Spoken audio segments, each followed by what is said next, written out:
और अगर उसी का पाक रूह तुम में बसा है, जिसने यीशु मसीह को मुर्दों में से जिंदा किया, पाक रूह ने मुर्दों में से यीशु को जिंदा किया, तो जिसने यीशु मसीह को मुर्दों में से जिंदा किया वो तुम्हारे फानी बदनों को भी जिंदा करेगा। क्या करेगा? जब हम कब्र में चले जाएंगे, जो नेक लोग कब्र में मौजूद हैं, उनकी हड्डियों को भी किसने जोड़ना है? पाक रूह ने। हालेलुया। उनके जो खाक के साथ खाक हो गए हैं, उसको भी किसने जोड़ना है? पाक रूह ने। हालेलुया। तो पाक रूह के लिए जोरदार तालीम दें। पाक रूह ने किसको जिंदा किया है मुर्दों में से? यीशु मसीह को। यीशु मसीह को किसने मुर्दों में से जिंदा किया? पाक रूह ने। हालेलुया। तो कलाम मुकद्दस में लिखा है कि पाक रूह ने यीशु मसीह को पैदा किया। आमीन, आमीन। तो आए निकालेंगे मेरे साथ, अगर आप लोगों के पास बाइबल है तो निकालेंगे। लूका की अंजील में एक मुकद्दस मां मरियम को फरिश्ता आया। फरिश्ते ने क्या सलाम किया? उसने कहा कैसा सलाम है? इनका नाम सुनना तेरा नाम की कि तू बेटा जनेगी। Hallelujah, hallelujah. ऐसी सलामती है, पापा तेरा आ गया, किधर चल रहा है? ये ऐसी बरकत की, बहाली की, तरक्की की, ऐसी निजात की बात है कि तू बेटा जनेगी। हालेलुया। तो उसने आगे से क्या कहा? उसने कहा कि मैं जब मर्द को नहीं जानती तो मैं बेटा कैसे जन सकती? उसने क्या कहा? बेटा जनने के लिए मर्द का होना जरूरी है। उसने कहा कि मैं जब मर्द को नहीं जानती तो मैं बेटा कैसे जन सकती? तो वहां पर फरिश्ते ने कहा पाक रूह तुझ पर नाजिल होगा। Hallelujah, hallelujah, hallelujah. कौन नाजिल होगा? पाक रूह तुझ पर आएगा और उस पाक रूह के बदन में से यीशु मसीह तेरे पेट में पड़ेगा और वो फिर 9 महीने के बाद पैदा हो जाएगा और फिर उसके से लोग निजात पाएंगे। यार नहीं लाएगा उसे दया जाकर दे देना चले लाएगा। हालेलुया। तो यहाँ पर पढ़ते हैं तो लिखा है पापा अपने को लाया होते हैं। हालेलुया। लूका की इंजील पहला बाब और उसकी 35वीं आयत। और फरिश्ता ने जवाब में उससे कहा कि पाक रूह तुझ पर नाजिल होगा और खुदा ताला की कुदरत तुझ पर छाया डालेगी और इस सबब से वो मलूके मुकद्दस खुदा का बेटा कहलाएगा। और फिर पीछे से पढ़े तो लिखा है, इसने कहा, इसने उससे कहा ऐ मरियम खौफ न कर, क्योंकि खुदा की तरफ से तुझ पर फजल हुआ है और देख तू हामला होगी और तेरे बेटा होगा और उसका नाम यीशु रखना। क्या रखना? ये बात मरियम मुकद्दस मरियम के साथ हो रही है। फरिश्ता कह रहा है कि उसका नाम तुम क्या रखना? क्या रखना? तो यहाँ पर लिखा है वो बुजुर्ग होगा और खुदा ताला का बेटा कहलाएगा। बेटा इधर देखें। और वो खुदा ताला का क्या कहलाएगा? और खुदा उसके बाप दाऊद का तख्त उसे बख्शेगा और वो याकूब के घराने पर अब तक बादशाही करेगा और उसकी बादशाही का आखिर नाम होगा। मरियम ने फरिश्ता से कहा ये क्यों कर हो सकता है जबकि मैं मर्द को नहीं जानती। हालेलुया। क्या किया क्यों हो सकता है? मैं मर्द को नहीं जानती, मैं खुद से बच्चा किस तरह हो सकता है? उसने कहा कि पाक रूह रुल कुदरत तुझ पर नाजिल होगा और तू बेटा फिर। आमीन।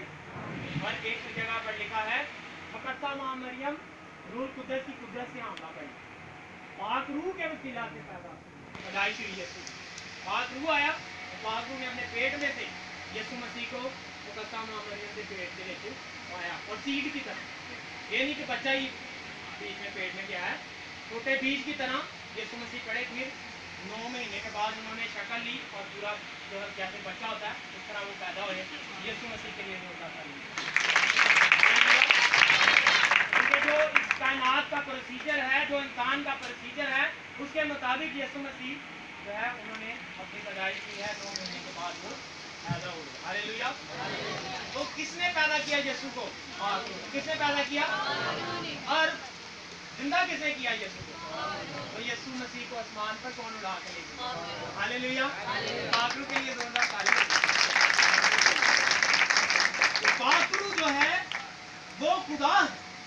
कलाम मुकद्दस में लिखा है खुदा रूह है और उसमें जरा भी तारीकी। खुदा रूह है और जरूर है कि उसके परस्पर उसकी सफाइश है। हमें जो खुदा रूह है और देखिए कि पाक रूह भी खुदा है। देखिए आप भाई आप जरा खड़े होकर सामने आइए, आइयो आइयो कलाम होगा। आपको रूहानी ग़िज़ा मिल रही है तो आपको कुछ होना चाहिए, आपकी ज़िंदगी की ग़िज़ा है। हाँ जी हाँ जी देखिए ये भाई है, क्या नाम है आपका? सरवर भाई। इन्हों की रूह जी है उनका की नाम होगा, उनका नाम भी तो सरवर ही होगा ना। इन्हों की रूह अगर विचों निकलती है तो कहोगे सरवर साहब बाहर आ गए। हालेलुया हालेलुया, जोरदार तारीफ है।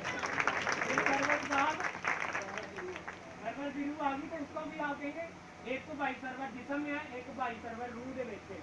आमीन। खुदा की रूह जो है वो भी खुदा है। जोरदार तारीफ चाहिए। हाँ जी आप बैठ सकते हैं। सरवर भाई के लिए तारीफ चाहते हैं, ये सामने आए खुदा की खिदमत में इन्होंने हिस्सा डाला है। सामने आएंगे तो इन्होंने हिस्सा पा दिया, इसलिए इनको बरकत मिलेगी। तो ये है कि पाक रूह को छोटा ना समझे कि वो छोटा है। आपने एक आदमी को देखा होगा, वो ऐ नहीं कहेंगे कि जीसस टू, तो कहेंगे पाक रूह। क्या कहते हैं? उनके कलाम पढ़ते हैं। आज हम कलाम नहीं पढ़ते और हमें नहीं पता कि पाक रूह हमारे साथ है, उससे मदद मांगे। एक आदम है, उन्होंने कहा कि पाक रूह ने मेरा हाथ पकड़ लिया, मैं मीटिंग के लिए जा रहा था बैनी ही, उन्होंने कहा कि मेरा हाथ पकड़ लिया। उसने कहा कि वेट अ फ्यू मिनट, तो मेरे को थोड़ी देर लो हाले तू मीटिंग पे नहीं जाना। पाक रूह का हाथ भी है, आंखें भी हैं, जुबान भी है, टांगें भी हैं, वो चलता है, वो देखता है, वो छूता है। पाक रूह सारे काम करता है, आपके साथ रहता है। जब आप खुदा से दूर यीशु तो दूर होते हो तो पाक रूह तुहानू खिच के नहीं आता कि सजदा करके यीशु सामने माफी मांग। यीशु खुदा बाप की कहने तरफ हालेलुया। और वो कहता है पाक रूह आपको मदद करता है। यीशु मसीह ने कहा कि सारे गुनाह माफ होंगे। यीशु मसीह ने क्या कहा? उसने कहा कि सारे गुनाह माफ होंगे, लेकिन जो पाक रूह के खिलाफ गुनाह करेगा उसकी माफी नहीं होगी, क्योंकि वो मेरा फादर है। आमीन। वो मेरा बाप है, वो मुझे पैदा करने वाला है, वो मुझे जिंदा करने वाला है, वो मुझे खुदा बाप के पास आसमान पर ले जाने वाला है। और उसके खिलाफ जो कुफर बकेगा उसकी माफी नहीं, और उसके लिए ताली होनी चाहिए। हालेलुया। उसके लिए ताली ही होनी चाहिए, उसके लिए तारीफ ही होनी चाहिए, उसकी हमद और सताइश ही होनी चाहिए। पाक रूह को वेलकम कहा करें, पाक रूह से मदद मांगा करें। शागिर्द यीशु से मदद मांगते थे, आज हमें पाक रूह से मदद मांगनी है। पाक रूह आपकी ज़िंदगी के साथ रहता है। ये आखिरी बात करके उसके बाद वाइंड अप करूँगा। आमीन हालेलुया। अगर पाक रूह जिस्म ले लेना यीशु वांगू, तो तुसी कहोगे सेम टू सेम यीशु वांगू ही काम कर रहा है, मौजे कर रहा है, शिफावां दे रहा है। Hallelujah hallelujah. लेकिन पाक रूह जो है वो अपनी हैसियत रखता है, वो बॉडी भी ले सकता है, लेकिन हमें उसे जानने की जरूरत है। कलाम मुकद्दस में लिखा है उसी पाक रूह के वसीला से तुम्हें हिकमत का कलाम मिलता है, उसी पाक रूह के वसीला से तुम्हें मौजज़ात की कुदरत मिलती है, उसी पाक रूह के वसीला से तुम्हें नबूवत का कलाम मिलता है। पहला कोरिन्थियों 12वां बाब उसकी 7वीं आयत में ये लिखा है कि उसी पाक रूह के वसीला से तुम गैर ज़ुबानें बोलते हो। आमीन। गैर ज़ुबाना पाक रूह देता है। कौन देता है? पाक रूह देता है। यीशु मसीह ने जो काम करना था वो कर गए, अब पाक रूह काम कर रहा है, पाक रूह शिफाएं दे रहा है, मौजे कर रहा है, पाक रूह हमारी जिंदगी को नया बना रहा है। आमीन आमीन। एक नेक बंदे के साथ, ये लास्ट बात अब करने वाला, एक नेक बंदे के साथ हमेशा पाक रूह इस तरह रहता है। पाक रूह हमारी रूह के साथ मिलकर शिफायत करता है, खुदा के सामने दुआ करता है, कहता है कि इसकी जिंदगी को यीशु बदल दे। एक नेक बंदे दे नाल पाक रूह इंज रहंदा है, जिवें ही वो बंदा मरदा है उसे टाइम पाक रूह दी रूह नूं आसमान ते यीशु दे तख्ते दे सामने लिया के खड़ा कर दिंदा, दोनों ही सामने खलो। हालेलुया। जोरदार ताली बजाओ। पाक रूह इधर खलो गया और बंदे दी रूह इधर खलो गई है, दोनों खलोते ने, तो यीशु सामने तख्त ते बैठा है, बॉडी दे विच, जिस्म दे विच, जलाली जिस्म च, ताकतवर जिस्म च। और जलाली जिस्म है, यीशु दा जिस्म साडे वांगू नहीं है कि कमजोर, और जलाली है। की होया जो यीशु मसीह मुर्दियां च जिंदा हो के वो शागिर्द कमरे दे विच मौजूद सन, ते यीशु दी जलाली बॉडी वो कमरे दे दीवार दे विच ही नंग के दे अंदर आ गए। उन्होंने कहा कि ऐ की चक्कर है? हालेलुया। उन्होंने कहा ये क्या बात हुई? उन्होंने कहा ये बात ऐसी है कि मेरी बॉडी जलाली है। आमीन। पहले मैं दूसरी बॉडी में था, मैं हो चाहता तो पहले भी जलाली कर सकता, लेकिन अब मैं जलाली बॉडी में हूँ, अब मैं कुदरत वाली बॉडी में, अब मैं दीवार में से भी गुजर सकता हूँ। अब आप छूओगे तो हड्डी ही दिखेगी, हड्डी नजर आएगी। आमीन। हाँ क्या? छू के देखो। यीशु ने कहा कि छू के देखो मुझे, तो होगा कि हड्डी है कि नहीं, रूह की हड्डी नहीं होती। उसने कहा हड्डी देख मेरी है। आमीन। تو یسوع مسیح کی جلالی بدن ہے, اس کا جلالی بدن ہے. پاک روح جو ہے وہ کام کر رہا ہے, اور نیک بندے کے ساتھ جو ہے ہمیشہ پاک روح رہتا ہے. جیسے ہی وہ بندہ مرتا ہے, پاک روح دی روح اتنے لے جاتا ہے یسوع دے تخت دے سامنے. یسوع سامنے تخت تے بیٹھا ہے, خدا نور دے وچ سائڈ تے تخت تے بیٹھا ہے. پھر پاک روح سامنے کھلو جاتا ہے, وہ دی روح بھی بندے دی سامنے کھلو جاتی ہے. پھر یسوع کہندا ہاں کی کیتا, پاک روح کہے گا ہاں نیک رہا, میں مدد کی ہے. یسوع